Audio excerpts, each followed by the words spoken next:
identify them one by one. God knows all of you. You can see this place.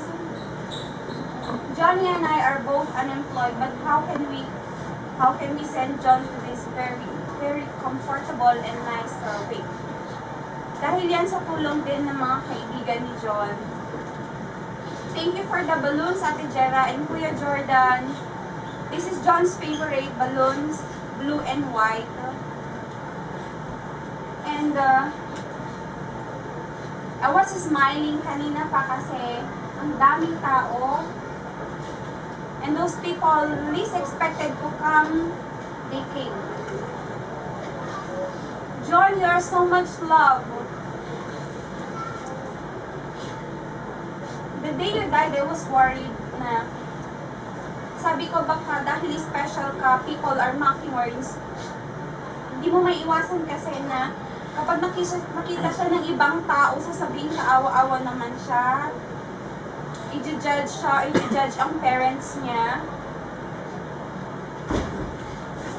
Through the course of my special motherhood, I call myself a special mom, special parents kami kasi special yung child ko. Madami na ang rejections, madami na ang judgment, madami na ang nag-discourage. I remember, I've been carrying this resentment 2 years na. I have this secret anger for that someone na nagsabi, bakit daw kailangan gastusan ng oxygen at gamot niya. Huhok naman siya sa ventilator. Nanawagan din ako sa DZMM and nag-text siya directly to Karen Davila. Sabi niya, kung wala ng quality of life, huwag din ang supportan, hayaan na lang mamatay. Sino naman ang nanay na makakatanggap ng ganong messages? And after few months na-realize ko, 5, 6 lang yun na discouragement. Hindi ko nga mabilang kung ilan ang nagmamahal sa anak ko. So, go lang. Lagi yung sinasabi ka dyan, kasi mahilig kami manood ng Korean novela. Aja Fighting John. Na, para lang mag-lighten. Like, K-Cat, very positive. Na gusto ko din maging positive. We wish to continue, we'd like to inform you that we wish to continue the Breathe Hope campaign by continuing the fight for John by helping other children with same disability and condition as John. So I'm thankful sa mga orders na meron ng mga high school students na hindi naman namin relative, they are not connected by blood or nothing at all. They just came. Nakakagulat. Sintong mga to. And they will give me a favor, Mami Tek, ito po orders namin. So rest assured kids, na matutulungan natin ng mga katulad ni John. Kasi si John, kahit nahirap na hirap, would still smile and laugh. Na magpapakita pa rin ng very positive attitude. Sino ako mag-complain na nanay kung ang anak mo ay naging mabuhay.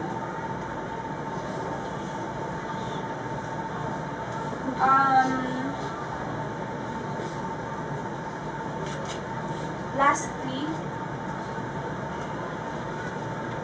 for my John,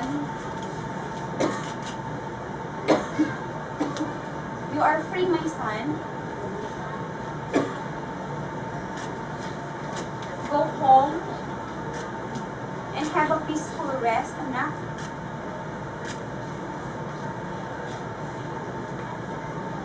Wala akong magpapaligo sa'yo doon. Walang magtututbrush sa'yo doon, anak.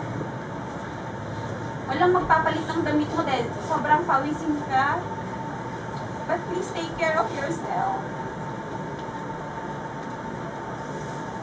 Kumain ka ng masasarap ng pagkain na nag-enjoy mo lang. Enjoy ka lang. Tumakbo ka. Sumayaw ka na. Enjoy ka lang, anak. You deserve that. Sobrang hirap mo, anak. I am letting you go. I just miss you, John. That's all. Kaya ako umiiyak. I am missing you so much. Yun lang naman, John. Ang last na hiling ko lang sa'yo, anak. Ask God. Please, ask God to bless those people who help us. Sabihin mo sa Kanya, ibalik sa kanila ang lahat ng blessings na binigay sa atin. Lahat ng nagmahal sa iyo, anak, sabihin mo sa Kanya na ibalik ang pagmamahal at blessings. Once again, thank you very much. Maraming salamat po sa suporta ninyo. Hindi ko alam kung paano magpapasalamat, pero sobra siksik ligat na apa ang blessing namin dahil kay John. Maraming salamat po, and God bless you all. Let us all smile. Thank you.